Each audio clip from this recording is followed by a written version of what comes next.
This is Captain Sweep of Planetary Guardians, and I'm here with Jordin Stallman to do our weekly chat to catch up and find out what is happening between us. Welcome, Jordan. What's been happening, my man? Thank you very much. It's good to be here with the Fiery Wizard. we've been we've been exploring our priorities in terms of a flow that we can meet all our needs. By the end of the week, we feel we've been productive and we feel healthy and we feel we're in alignment and in charge of the quality of our life. Um, I've been, let's see. So let me just show you some so you get a sense of what's going on here. So I've took all the 30 primary media shows that I've been cultivating, and I have 30 businesses. So I have, here's a legend of kind of how, if, to recap on last week, when you're starting the media show, when you're starting to watch the show, it goes in blocks of, there's actually a sequence, a pattern. It's kind of like a yellow brick road around the energies of your life. And you're moving around this pattern, and it just creates this way of your brain, your neurology, your physicality, everything gets met. Every part of your needs get met by going around this circuit in a really beautiful way. And it actually helps accelerate you into accessing your brilliance and passion, because every piece is like, here's where you're activating, and here's where that activation leads, and it just keeps catching you and catching you and catching you, and you just feel met by the way that you're showing up for yourself in your life. So I have 30 regions that that cycle goes through, and I've created 30 different businesses. And so each one of these businesses is actually something that I can develop, that a specific part of my, like a frequency domain of my neurology is actually attached to one of these domains. So basically, if I'm running 30 different companies and I'm hiring teams, the teams are actually going to be able to interact almost telepathically, because they were created from like a inside my own consciousness. So my consciousness knows how to interact with different regions, and I'm starting to learn and organize my consciousness into these 30 regions and realizing how they relate. And so if I'm to hire a team to basically represent that region, they're going to be able to telepathically communicate with another company. And they don't even have to have met that company, because the flow, the patterning is just naturally engaged for the communication threads to already be established in terms of energy transference. So now I'm looking at this piece now, almost like if you cut a tree and you were to look at the stump, basically it's kind of like a ring like that. So it's like it grows upwards, and it's actually like a vertical strand. And in that way, I'm looking at it like a chord. And if it was like a bass chord or a guitar chord, and I strum it, the vibration of that ring is going to be my entire fullness, every part of my being. Oh, 1 second. There, every part of my being, when I ring that chord, it's coming from my heart, it's coming from my passion, and my entire aliveness is going to resonate. And the cleaner energy goes from one domain to another, the more fluid I can feel my experience, the closer to, I guess you could say, my divinity, my natural connection with life itself is going to become more defined and more enriched, and I'm going to feel more alive, because the space in between one region to another has more intimacy, and it's more relatable, it's more interlaced, so it just naturally flows one into another, and it starts creating like this beautiful ballet of seamless integration between one part of your consciousness with another, and bridging in this way that just feels like ecstasy to draw your attention across. right? So, do you want to respond to that? Should I pause for a second?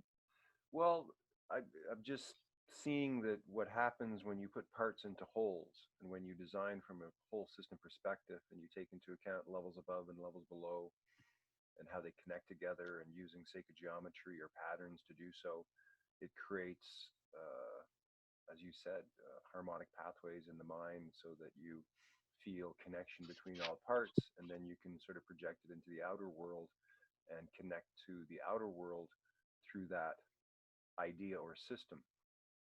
And then that becomes your sort of interaction point with how you assess meaning and significance. Oh my gosh, I'm so grateful for you. It feels so good to be met. Like, yeah. I Well, mean, one you, madman can understand another. yeah, totally. And just like the way that you've set up your mapping structure, and just to have been trained by you in the ways of understanding how parts interact has really been a massive accelerator for how I've been able to do this, because seeing how, the inflomatrix maps, how the pieces are designed to feed each other, and the parts actually turn, like the circles actually spin and share energy in a cyclical fashion. That's been like, I mean, that's just like the fundamental of how functionality is, how energy is exchanged from one region to the next. Mm. Well, that I see that the more people that use the tools increases the power for everyone, because now that movement is happening between us all. And I'm hoping to have some sort of Bell-boring connective structures, and you seem to have some pretty interesting. I don't even want to give a name to them, but everyone can custom design their own, right? And that's the point: is each of us is a unique creator being, but we've been taught to think in a very limited way about ourselves. And so for us to be, let's say, the immortal soul and coming into this physical existence, it's our mind that is the interaction point between them. And how we design or set up that mind is very important. And what you're doing is showing the world how you're doing it. And that is a very unique way. And so I'm glad to hear more. Hmm. Yeah, and it's just a basic structure. It's like, it's not like telling anybody, if you're gonna involve like a group or a community of people, like, they have absolute freedom to define the culture of their life. It's not like you're not telling anybody to do anything. If people want to share in this, it's just, here's a structure, like, do whatever you want, like, map your life however you want to map it. And here's some paper and pencil and some basic guidelines for you to basically have a step up to be able to define yourself. Hmm. It's just a way that everybody can program exactly the life that they want to create. Well, what I found is, I mean, it sounds nice, but people are so unfamiliar with designing their own structures. They've always been handed a structure and they don't even know they have.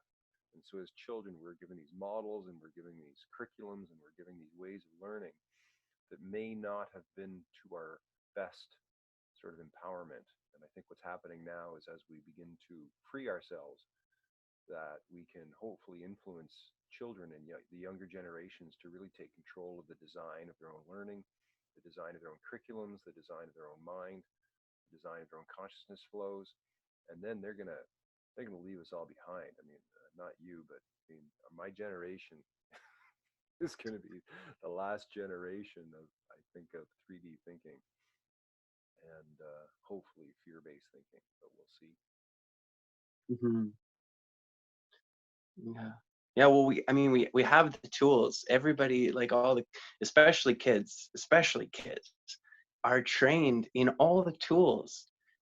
It's just in this paradigm, in this current like structure of society, the tools aren't being used in an optimal way to be able to co-create your dream reality. But like things like Messenger and Facebook and Patreon and Twitter, we have so many structures of technology that people have been training their minds to use. So they have a proficiency in how to use, but they don't know how to apply in a way that's really sustainable.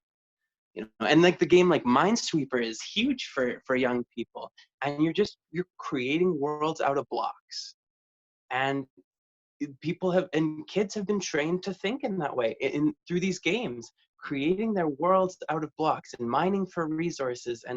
And now if you just take that low poly game concept and just apply it to your own mind and your life and your community, you just gamify your world. And instead of, you know, taking the time to go into a digital game to to play that, you're just applying the game structure to your life Mm. and getting, and meeting with people and communities and like mining for the truth about your passion. And it's the same functionality. It's just in a way that you're creating reality, like a real reality that you're living in, not Mm. just in a game, not just in a computer game, but in your actual reality domain.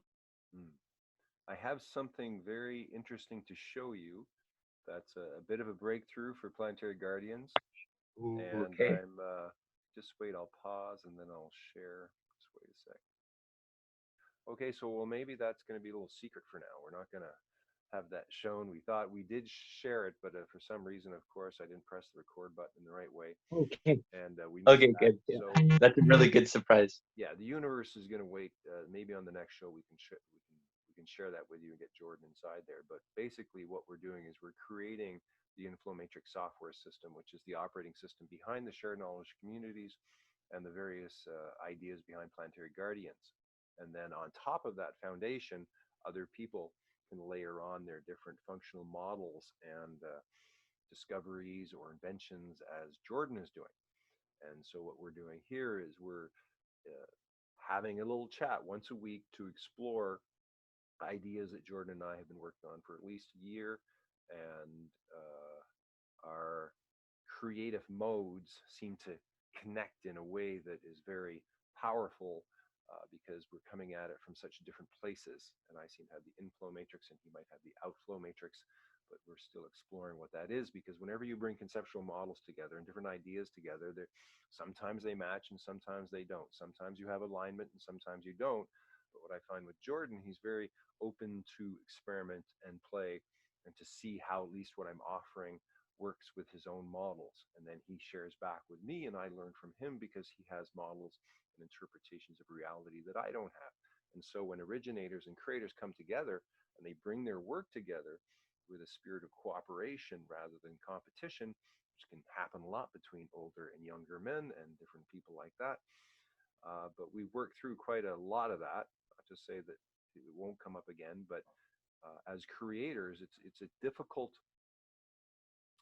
space to meet another creator if you haven't got your own work out in the world. And sometimes you're looking for help, and the other person's, no, I don't want to help. I want to take what you're doing and go do what I want to do. And that sometimes doesn't go over that well. And it's hard to find people who can really share creativity with a constant awareness that, it's a delicate and subtle road, and it's not always easy to understand where another person's at and what they want to do with their own work and what they want to do with their own life. And so conflict can happen, and I've seen that quite a lot over the years with me and interacting with other people, because what I have is a structure that does integrate with other people's structures, but they may not want to, and they may not want to learn whatever it is that I'm putting forward, even though what I'm putting forward is hopefully an infrastructure for us all. And that isn't always understood or appreciated in the moment when your system may be imposing its beliefs and ideas and values upon someone else's mind. And so that is something which, in the course of this, I guess, discovery together and with other people, is we're looking to find out how to create things that work, how to create a larger infrastructure that basically helps with the infrastructure and the marketing for creators so they can bring their work into the world in such a manner that it's not imposing or stealing or taking the stuff and running with it. And as the old paradigm does to so many artists, that we want to build an infrastructure that is supportive, is loving, that is caring, that takes into account the eccentricities of each artist, and hopes to build a platform that all can really make the living that they want on. So I don't know if you're experiencing that, Jordin, but that's what we're attempting to aim at. Yeah, that's beautiful. Well, very well said. That is a beautiful dream, and yeah, it feels like both of us are on the, like creating that in our own ways. And I know a lot of other people, especially now, are people are looking for like community and communities to come together and to feel um, really feel a sense of love within their community, and artistic exchange and interaction and validation and accountability, and and how they can feel fulfilled in, especially this time where everybody's kind of physically separated. We need to still maintain um, really a sense of community and a sense of interacting and engaging with the community. Mm. And so these structures are exactly what we need for that. Okay, so I got a question for you. You're talking about 30 shows, 30 businesses, and I know that I deal with a lot of high numbers and things that I do, and it may not appear to people that I'm doing anything because I'm just scribbling on papers and moving them around, and people may not understand the design process quite as we do. So I'm wondering, in terms of practical reality and you making those shows and making one, do you have to work on all 30 at the same time? Are you going Yeah. to work on one and bring it all the way through and then duplicate it? How are you going to go about actually making these shows? um, Moving like lightning, um, across all the shows simultaneously, all the businesses simultaneously. The more they need to all grow like a ripple out together. You can't do one and then another, because it's actually a sustainable model. So one business actually takes the resources and the development of another business to be able to develop itself. And you're familiar with this. There's a thing that like kids would do, where maybe five kids get in a circle, and they bend their knees and they lean back onto the person behind them's knees, and they form a circle, and they're all able to continue standing and support each other because they're all present simultaneously. If one person leaned down, they would just fall over, but since the other person has their back, they can maintain keeping their back like supported, while the next person supports them, and the next person supports them, and the next person supports them. Mm. And so and actually, so it's kind of like if you're looking at, if one business is your right arm, you don't want to just spend all the time developing your right arm and have this really strong right arm while the rest of your body is, you know, and if you're like, if you went about developing your body in that way, you wouldn't even be able to make it to maybe the gym, or to be able to work out, because your body would be so neglected on the other parts of it Mm. that you wouldn't even be able to get to the weight to start working out that arm.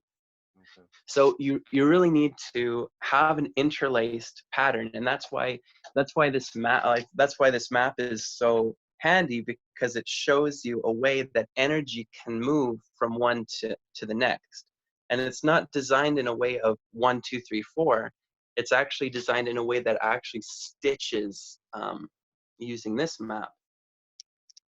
It actually stitches the energy in really natural pathways, so that each part, it's like we have this, like, the way that I look at this is space, and this is like a suit, and this is like your pilot.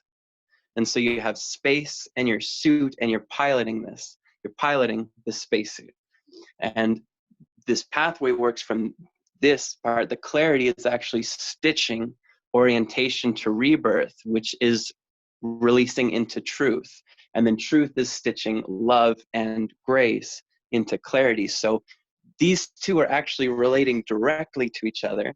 These two are relating directly to each other. But this one is like interlacing the pattern. Basically it's crisscrossing so that it has a very balanced way of interpreting this data, this energy transference. And so you can't just go in a circle around the whole thing. It's actually really important to have a pattern set that you're training yourself to shift your consciousness from one domain to another, because that's where the resources are going to be exchanged. The resources, it doesn't just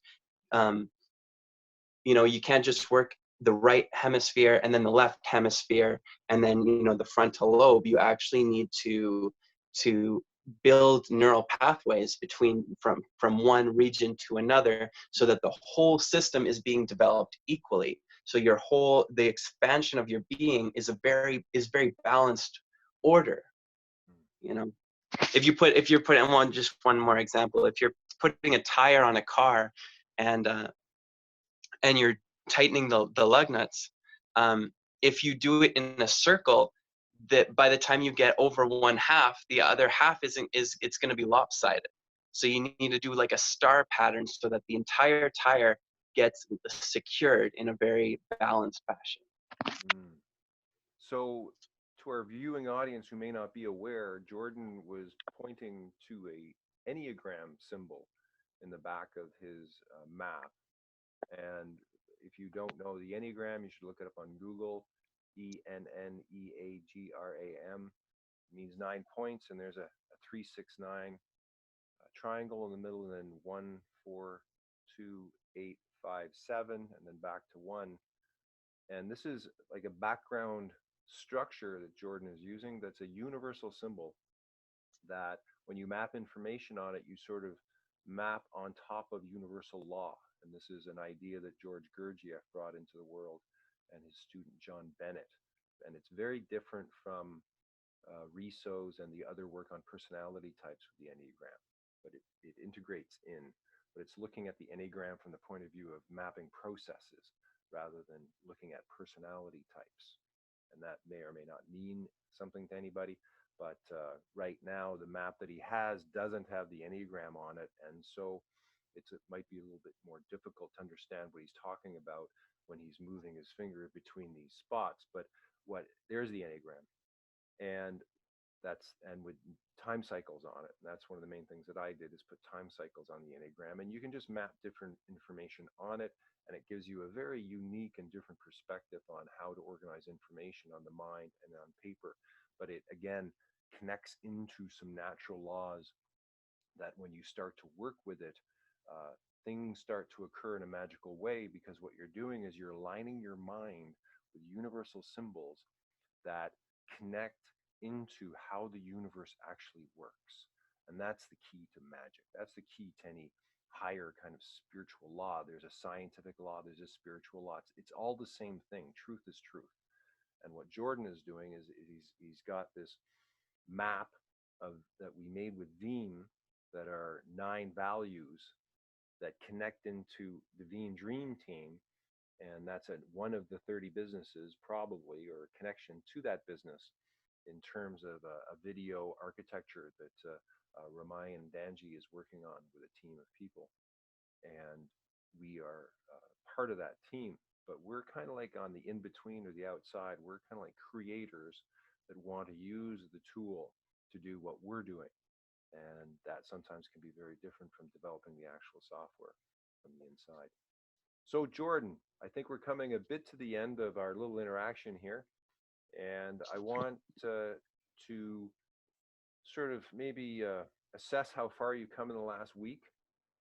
And did you take a look at that goal setting document that I put into the business forum? I did, and I've been exploring how to, like,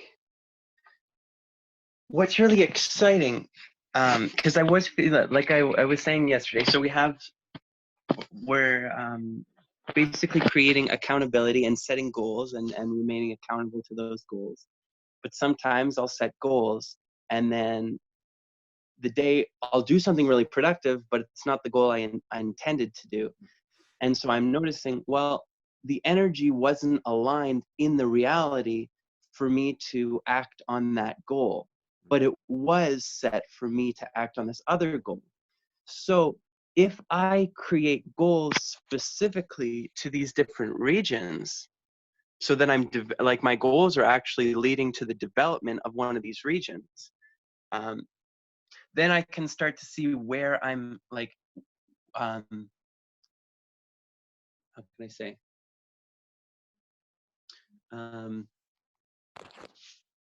Basically, what would be really helpful is how I could view my achievements in succeeding my goals. Is if I could look back on what I've accomplished and see the data of how my mind was how my energy was flowing through the days. So it's like if Thursday I was like really into, I was really physical, I wanted to maybe work on some dance routines, right? And maybe do some like artistic projects like clothing design. And then the next day I wanted to take like research and development, take a business course, and explore some compile lists of potential collaborators, right? They have like basically isolating like what putting them into categories and starting to see and mapping which categories, how can I aligning to what this is pretty new because I'm still working out the categories. That's been the challenge, but I'm really excited to see how I flow. Like if I could see how my energy is flowing day to day and start looking at the tail of my temporal, like my past, basically looking at how I've been operating through time, day to day to day, in terms of what I've been like successfully accomplishing. I can actually see where that energy is and how it's moving into physicality and business and development and music and video production, all the categories that I have. I can start to like explore patterns, and I can see patterns because once I sample that and see that pattern like of my through my past, through what I've been logging, I can look at that and say that's how my energy flows through the days. Like that's a sample of me, my actual life and my actual energy stream. So if that's true, that means I can count on energy being replicated in that pattern again. And so the more I log the categories of how my energy is flowing between achieving goals, by categorizing my goals, then I'm going to be able to understand how my mind is how my energy is needing to be met in a sequential order from category to category. Right. Well, I think last week we spoke a bit about maybe not actually setting the goals, but actually just writing down each day what you accomplished, which is essentially what you talk about, right? And then tracking that over time and seeing, what actually occurs, as opposed to sort of trying to design what occurs. Things occur on their own, whether we like them or not. And I'm like you, I'll set my mind. Oh, I know I got to do this, but then I'll work on 5 other things, and I just couldn't seem to work on that other thing. But then I can say that, well, my flow is going this way, but to a normal business environment, that isn't sort of appreciated because people are all sort of working in unison on shared projects, and they have their goals, and it's a very different approach to isolated creators who are just creating stuff that in the end will be a business, but in the meantime the creator needs to be left alone do what they're doing. And you might want to watch your thumb on your camera. Okay. It's showing up on the screen quite a bit. Kind of like that's like in the palm of my hand. Yeah, I think when we finally create what we're aiming at, they'll look back at these and go, "How the heck did they create that from talking like that? Like what? What were those guys doing?" Okay, Jordin. So then, is there anything final you want to say before we check on out? Let me just give you a quick preview of what I've been creating now that I have this kind of chord set up. Okay. what I've been doing in terms of how I intend to set up the goals. That might be helpful. So like I said, this is going to resonate like a chord across these 30 divisions, these 30 segments. But if I actually have strings, like basically 30 strands, and I'm able to divide them into categories like R&D, file management, and page maintenance, social outreach and accountability, minor video production, music production, dance movement, and art and design. And so all my goals should be able to, and I'm still working at the categories, just finalizing them, but my goals should be able to fit into one of these categories. And so I can be able to make sure that all the strands, all the 30 strands are actually rising together. I'm actually accomplishing everything in a real, and starting to see, oh, here I accomplished this goal this day, and then this one, and I can start drawing lines from a string to string. Nice. Spiderweb. So that's what's on the way. That's what's in the latest development. Okay, so how about for next week? I'll have that software ready for you to take a look at, and perhaps maybe some other maps and things, because I'm working on about 10 interfaces right now. I think one that you've seen. And then we can, again, share our work, see where we're at, and maybe start to bring some other people in on the call. Maybe a Noah might be good to come in on the call, maybe somebody else. I'd like to have chats with the four of us kind of to see where people are at. How would you be open to that? That sounds very fun. Yeah. Okay. Yeah, I'd like that. Okay, Jordin, it has been very electrifying and inspiring to see you and to hear that you're on track and making progress towards your ideal dream and your sacred space. And this is Captain Sweep saying goodbye to everyone, and we will see you next week. Yeah, see you next week. Thank you, Captain.